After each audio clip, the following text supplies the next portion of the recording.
I'm sitting here with Peterson, Ocho, man. What's up, brother? Hey man, just doing my thing. Man, congrats on that knockout, man. That was a spectacular knockout. What was the initial reaction once you got that knockout, real quick? Um, Really just ecstatic, ecstatic. I saw him fall and I was like, "Don't get up, please don't get up." And he was out cold. I hit him with the one shot and the ref jumped in. Um, I was just ecstatic. I've never had a knockout cold just like that, and especially being a reverse spinning back fist. It's never been done in the UFC, and only the seventh spinning back fist knockout in the UFC. It doesn't get better than that. I think it was timed perfectly. I don't think you could have done anything quicker. I mean, it was just a perfect shot, and you went down. Let's talk about this fight first. Your first time fighting out of the state. What was that like?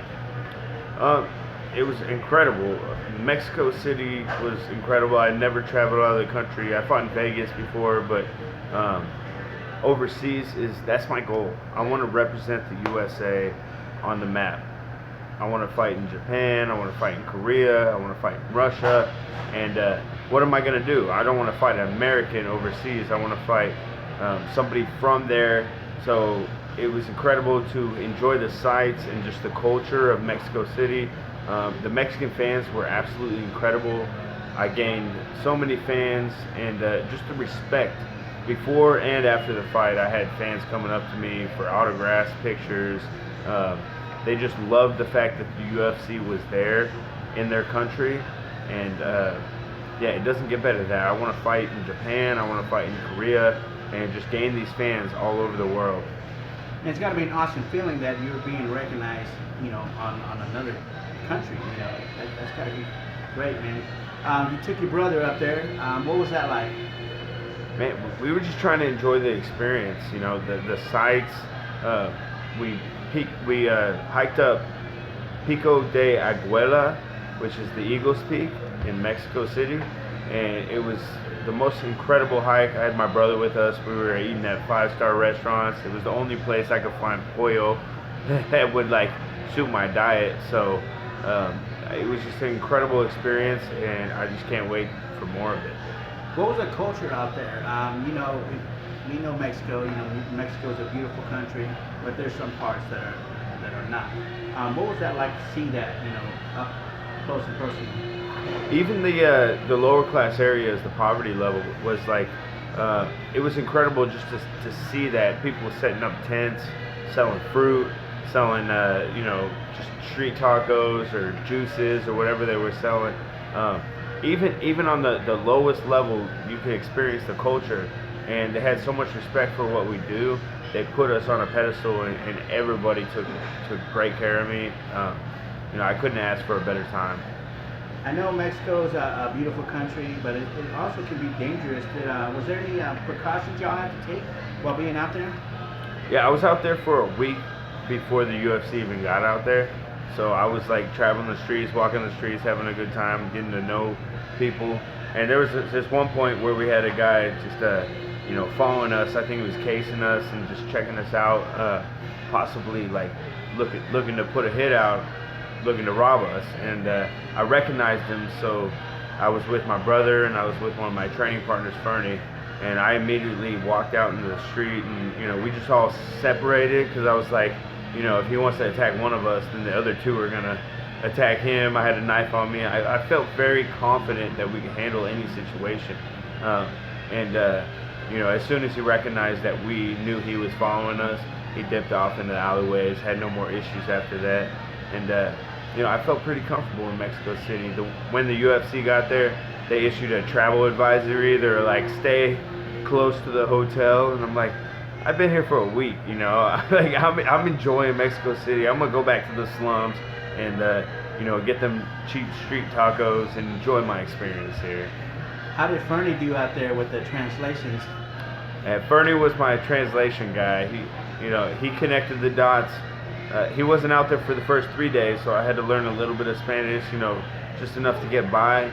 But once he got out there, it was we had one of our own out there in Mexico City. Did you have any crazy experiences out there before or after the fight? 5 days before the fight, when we hiked up Pico de Aguila, We almost lost Fernie on the mountain. Wow. He was hanging back. He said he wanted to hang back with this older dude, and this older dude was like he liked to hike the mountain on occasion, and he was kind of showing Fernie the way. Once we got to the top, I was like, all right, we'll meet you at the bottom. We got down to the bottom.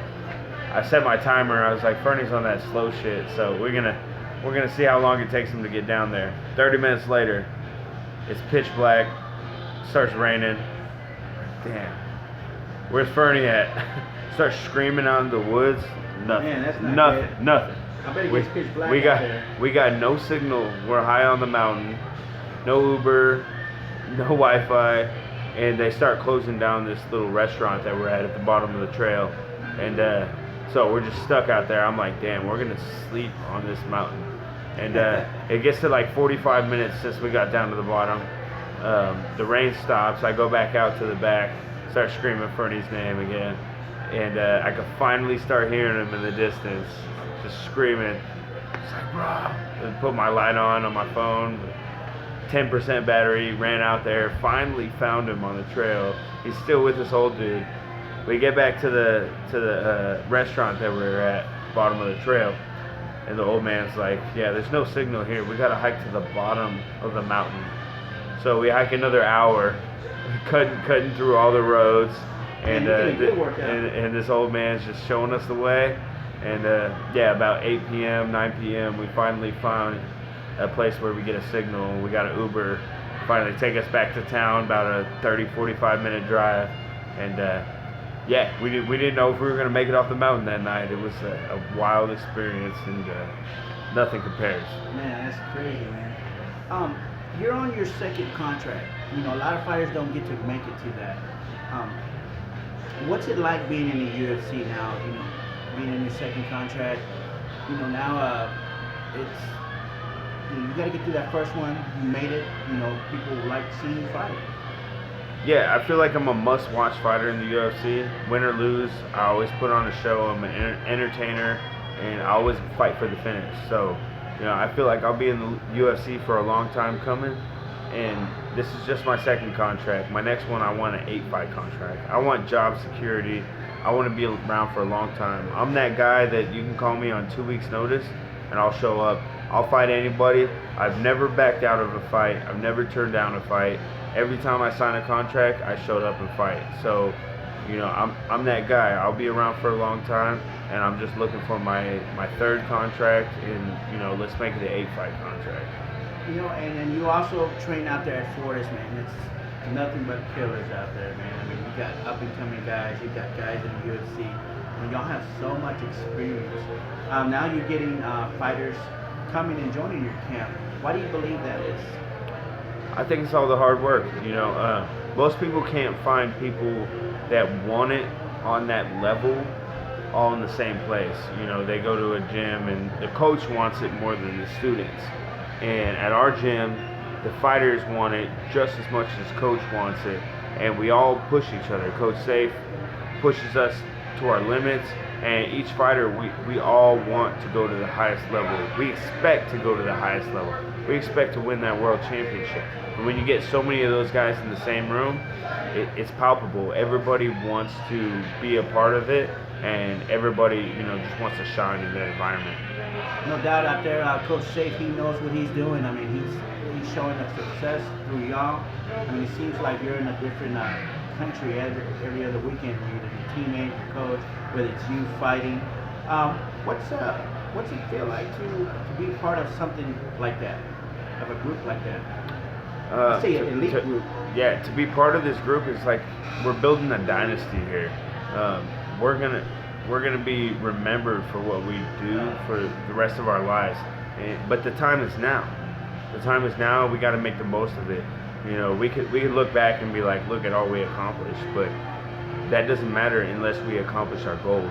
At the end of the day, you know, at the end of our careers, we're gonna be able to look back and be like, we accomplished our goals. We took it to the highest level, and we did that shit. Man, that's awesome, man. You know, you guys are just doing your thing. Hey, Steven, any sponsors, anything, anyone you want to give a shout out to? Yeah, I want to give a shout out to my team at Fortis MMA. my coach, Saif Saud, our boxing coach, Tony Mack, strength and conditioning coach, Mike Scacia, all my coaches in the past, Arjan, Carlos Moreno, Master Cheetah, JD Shelley, everybody that's helped me along the way, Coach Garcia, just everybody from the very beginning. And then I want to give a shout out to my sponsors, Hutchins Barbecue, Knuckle Up Tattoo, Fit Meals Prep, Door to Door Shuttle, Fight Fit Lifestyle, Solace Saunas. Just thanks everybody that supported me up until this point, and we're not stopping here. We're going to take it all the way to the top. And where can people follow you on social media? You can follow me on Instagram and Twitter at 8ocho08 and Facebook at Stephen Ocho Peterson. There you go, man. Ocho, man. I appreciate you taking the time to talk to us, man. Congrats again on the win, man. It was an awesome fight, man. Can't wait to see you back in there, you and your team. Best of luck to all you guys, Steven, man. Appreciate the time, man. Best of luck to you.